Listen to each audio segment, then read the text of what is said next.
Welcome to JBN education classes. दोस्तों, JBN education classes पर आपका एक बार फिर से राजस्थान करंट अफेयर्स की क्लास में स्वागत है। आज की क्लास में अपन पढ़ेंगे राजस्थान में जल संरक्षण मिशन 2025 की कहां से शुरुआत हुई है।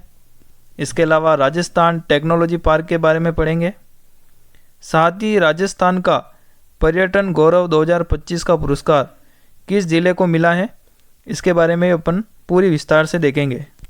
तो सभी प्यारे साथियों का स्वागत है JBN एजुकेशन पर। सभी को गुड मॉर्निंग। शुरुआत करते हैं आज के पहले क्वेश्चन से। आज का पहला क्वेश्चन है, इससे पहले कल जो अपन ने क्वेश्चन देखे उसका एक बार फास्ट रिवीजन कर लेते हैं। कल का पहला क्वेश्चन था, राजस्थान सरकार ने 2025-26 में किस सेक्टर में 10,000 करोड़ का निवेश आकर्षित करने का लक्ष्य रखा है।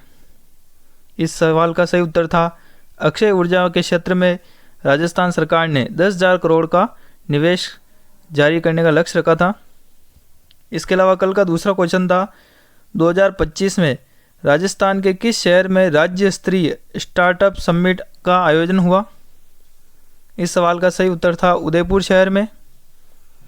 कल का तीसरा क्वेश्चन था, राजस्थान में किस जिले में मोटा अनाज मिलेट्स प्रोसेसिंग यूनिट की स्थापना की गई थी। इस सवाल का सही उत्तर था अलवर जिले में। कल का चौथा क्वेश्चन था, राजस्थान बजट 2025-26 में किस योजना के अंतर्गत पहली बार डिजिटल स्मार्ट कार्ड लागू किए जाएंगे। इस सवाल का सही उत्तर था चिरंजीवी योजना के तहत। कल का पांचवा क्वेश्चन था, 2025 में राजस्थान के कौन से शहर में India international khadi fashion show का आयोजन रहा। तो इस सवाल का सही जवाब था जोधपुर में। अगला क्वेश्चन था, राजस्थान सरकार ने किस जिले में 500 मेगावाट सोलर पार्क की स्थापना को मंजूरी दी है।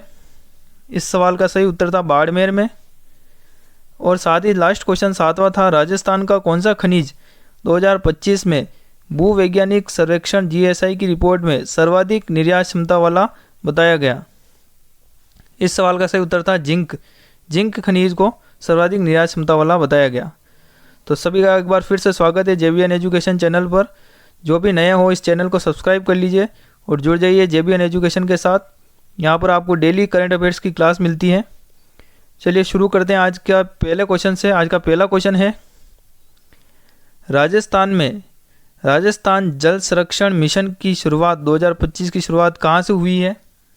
आपके ऑप्शन है A Jaipur, B Jodhpur, C Ajmer और D ऑप्शन कोटा।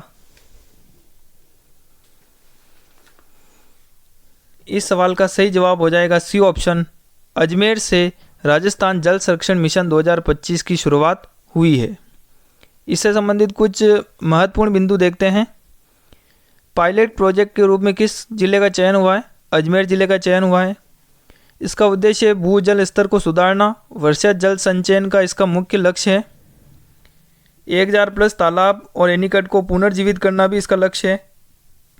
साथ ही 10,000 हेक्टेयर कृषि भूमि को इससे लाभान्वित होने की पूरी उम्मीद है तथा 2030 तक पानी में आत्मनिर्भर राज्य बनाने की पूरी तैयारी सरकार द्वारा की जा रही है। चलिए दूसरा क्वेश्चन देखते हैं। आज का दूसरा क्वेश्चन है, बजट 2025-26 में राजस्थान टेक्नोलॉजी पार्क कहाँ बनाया जाएगा। आपके ऑप्शन है A Udaipur, B Jaipur, C Kota और D बीकानेर। इस सवाल का सही जवाब हो जाएगा B ऑप्शन, जयपुर में राजस्थान टेक्नोलॉजी पार्क की स्थापना की जाएगी बजट 2025-26 के तहत। इससे संबंधित कुछ अन्य मुख्य बिंदु देखते हैं। IT और AI आधारित स्टार्टअप्स को बढ़ावा देने का उद्देश्य राज्य सरकार का। साथ ही जयपुर को स्टार्टअप हब बनाने की पहल सरकार द्वारा की जा रही है। तीसरा पॉइंट है, प्रारंभिक निवेश 500 करोड़ रुपए के साथ शुरुआत की जाएगी। इससे 25,000+ रोजगार अवसर पैदा होंगे। साथ ही जयपुर को सिलिकॉन वैली ऑफ राजस्थान भी कहने लगे हैं। आज का तीसरा क्वेश्चन जो है देखते हैं, मुख्यमंथन साहित्य उत्सव 2025 का आयोजन कहाँ हुआ है। आपके ऑप्शन है A जयपुर में, B उदयपुर में, C बांसवाड़ा में, D ऑप्शन अजमेर में। तो इस सवाल का सही जवाब हो जाएगा B ऑप्शन, उदयपुर में मूक मंथन साहित्य उत्सव 2025 का आयोजन हुआ? इससे संबंधित कुछ मुख्य बिंदु देखते हैं। बधिर और मूकजनों को की प्रतिभा को यह मंच देता है। इसके साथ ही पहली बार राजस्थान में इस तरह का आयोजन हुआ है। साथ ही 20+ राज्यों के प्रतिनिधि इसमें शामिल हुए। इसमें सांकेतिक भाषा में कविता और नाटक की प्रस्तुति दी गई, बधिर और मूकजनों की सांकेतिक भाषा में। साथ ही उदयपुर को संवेदनशील सांस्कृतिक नगर के रूप में भी इससे पहचान मिली है।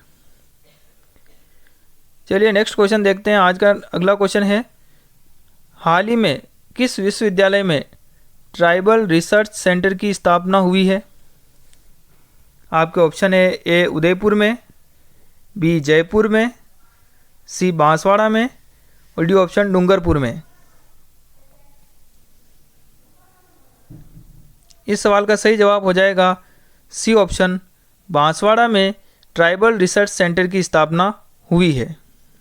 इससे संबंधित कुछ मुख्य बिंदु देखते हैं।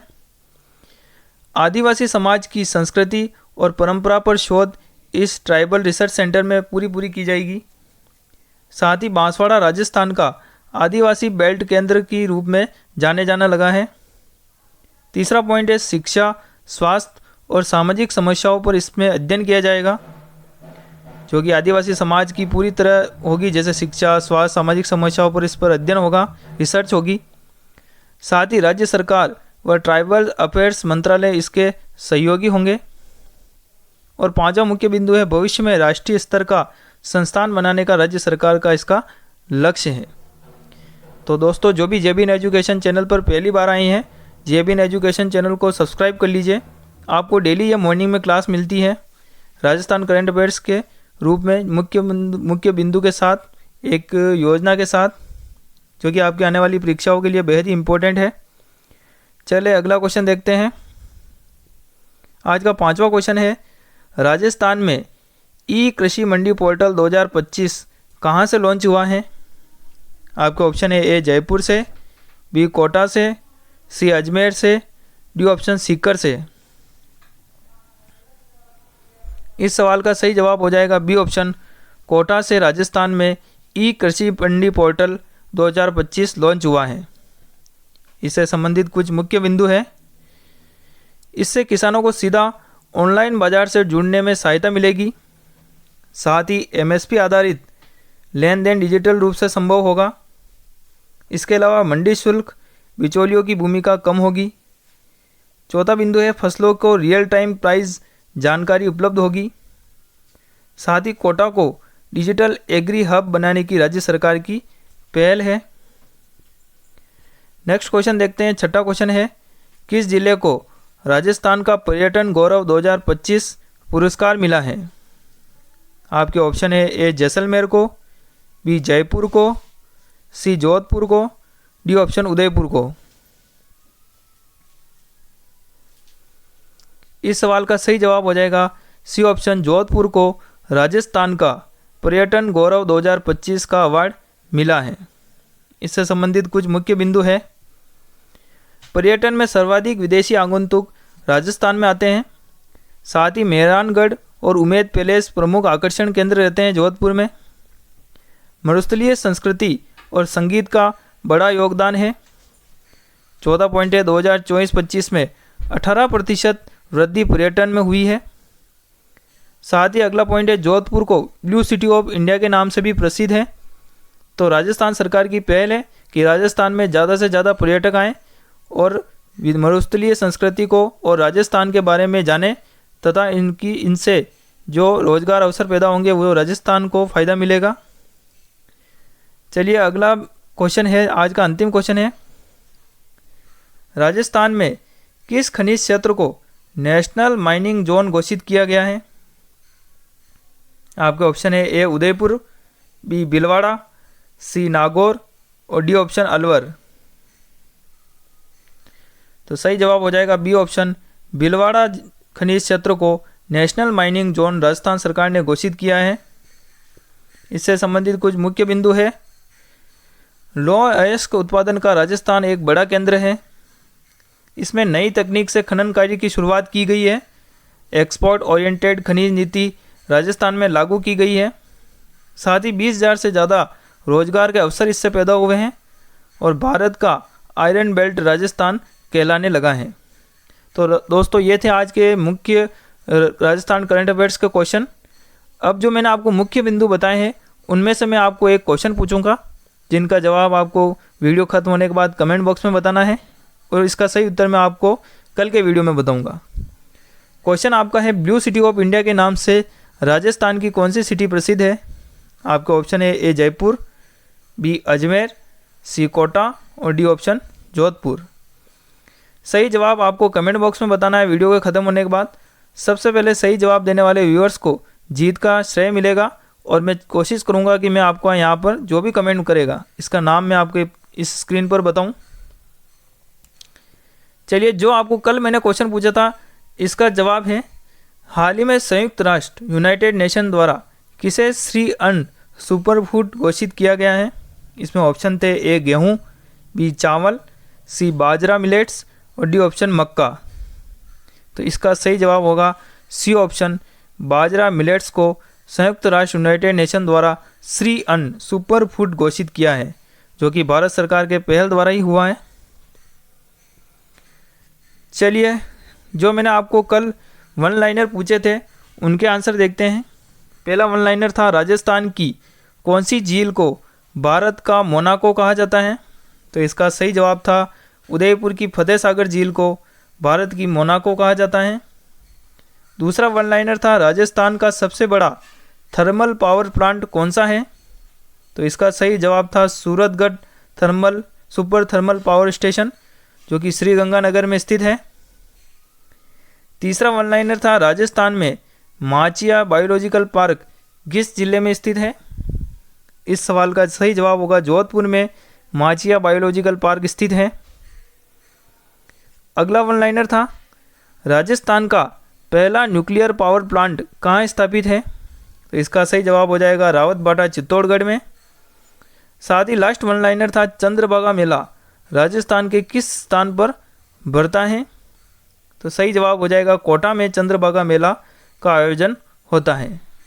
ये थे कल के क्वेश्चन जो कि मैंने वन लाइनर के रूप में आपको पूछे थे, जिनका जवाब आपको कमेंट बॉक्स में देना था। अब जो वीडियो खत्म होने के बाद आज के वन लाइनर क्वेश्चन है, इनका जवाब आपको कमेंट बॉक्स में देना है। पहला क्वेश्चन है, राजस्थान में द्विसदनीय विधानमंडल कब समाप्त हुआ? इसका जवाब आपको बताना है। मैंने आपके इस वीडियो में पॉलिटिक्स ऑफ राजस्थान के वन लाइनर क्वेश्चन लिए हैं। दूसरा क्वेश्चन है, राजस्थान विधानसभा में कुल कितने सदस्य चुने जाते हैं? इसका जवाब आपको देना है। तीसरा है, राजस्थान विधानसभा का कार्यकाल कितने वर्ष का होता है? साथ ही चौथा वन लाइनर है, राजस्थान के प्रथम मुख्यमंत्री कौन थे? और पांचवा है, राजस्थान में उच्च न्यायालय कहाँ स्थित है तथा इसकी स्थापना कब हुई थी? आज के इन क्वेश्चन में मैंने आपको पॉलिटिक्स ऑफ राजस्थान के लिए हैं। इन सभी सवालों के जवाब आप कमेंट्स में दीजिए वीडियो के ख़त्म होने के बाद। सही उत्तर कल के वीडियो में आपको बताए जाएंगे। चलिए, अब जैसा कि मैंने आपको बताया है कि मैं आपको डेली एक योजना के बारे में, राजस्थान की महत्वपूर्ण योजना के बारे में जानकारी दूंगा। तो उस पहल में आज की योजना जो है वह है मुख्यमंत्री लाडली बहना योजना। बहुत ही इम्पोर्टेंट योजना है राजस्थान सरकार की, भजनलाल सरकार की। इसके बारे में देखते हैं। मुख्यमंत्री लाडली बहना योजना राजस्थान की बेटियों के जन्म से लेकर पढ़ाई लिखाई तक सरकार द्वारा आर्थिक सुरक्षा और सहयोग देने वाली एक महत्वाकांक्षी योजना है। इसकी शुरुआत भजनलाल सरकार शर्मा द्वारा 2024 में हुई। इसका उद्देश्य है बेटियों के जन्म से लेकर शिक्षा तक आर्थिक सुरक्षा प्रदान करना। इसमें लाभार्थी राजस्थान की सभी बालिकाएं आती है। योजना के अंतर्गत क्या मिलता है? जन्म पर एक नकद सहायता दी जाती है। स्कूल शिक्षा में अलग अलग चरणों पर राशि दी जाती है। आगे अपन देखेंगे कैसी कितनी राशि दी जाती है। और उच्च शिक्षा तक आर्थिक सहयोग इस लाडली योजना में दिया जाता है। मुख्यमंत्री लाडली योजना के तहत क्या लाभ मिलता है ये भी अपन देखते हैं। बहुत ही इंपॉर्टेंट है, यह आपको याद रखना है। बेटी के जन्म पर 25,000 रुपये की सहायता दी जाती है। कक्षा 1 में प्रवेश लेने पर 10,000 रुपये की सहायता दी जाती है। कक्षा 6 में प्रवेश लेने पर 15,000 रुपये की सहायता दी जाती है। कक्षा 9 में प्रवेश लेने पर 20,000 रुपये की आर्थिक सहायता दी जाती है। और कक्षा 11 में प्रवेश लेने पर 25,000 रुपये की सहायता दी जाती है। साथ ही कक्षा 12वां पास करने पर 50,000 रुपये की आर्थिक सहायता दी जाती है। इस तरह कुल सहायता कितनी हो जाती है? कुल सहायता हो जाती है 1,45,000 की। तो राजस्थान के मुख्यमंत्री लाडली योजना बहुत ही इंपॉर्टेंट है बेटियों के लिए, साथ ही परीक्षा की दृष्टि से भी बहुत ही महत्वपूर्ण है। इसमें राजस्थान सरकार का फोकस रहता है बेटियों की शिक्षा में आत्मनिर्भर बनाना, साथ ही बाल विवाह में रोकथाम करना और बेटियों को पूर्णतः आत्मनिर्भर बनाना। तो ये थी मुख्यमंत्री लाडली योजना के बारे में जानकारी। आपको कैसी लगी है कमेंट बॉक्स में बताना। साथ ही आप कल किस योजना के बारे में जानकारी चाहते हैं वो भी आप कमेंट बॉक्स में बता सकते हैं। तो दोस्तों ये थी आज की बहुत ही most important Rajasthan current affairs की क्लास। आपको कैसी लगी ये क्लास कमेंट बॉक्स में ज़रूर बताइए। और भी कुछ सुधार करना चाहते हैं तो भी बताइए। तो प्यारे साथियों ये थी आज की राजस्थान करंट अफेयर्स की मोस्ट इंपॉर्टेंट क्लास। मिलते हैं कल की नेक्स्ट क्लास में। तब तक के लिए जुड़े रहिए JBN एजुकेशन के साथ। वीडियो पर नए हो तो लाइक करें, सभी के साथ व्हाट्सएप ग्रुप, इंस्टाग्राम, टेलीग्राम आदि में शेयर करें। साथ ही नए हो तो JBN एजुकेशन चैनल को सब्सक्राइब कर लीजिए। पास ही में बेल आइकन को दबाइए ताकि कोई भी इंपॉर्टेंट अपडेट वीडियो आपसे मिस ना हो। ओके, ख्याल रखिएगा अपना, अपने परिवार का। मिलते हैं नेक्स्ट वीडियो में। तब तक के लिए जय हिंद, जय भारत, जय राजस्थान।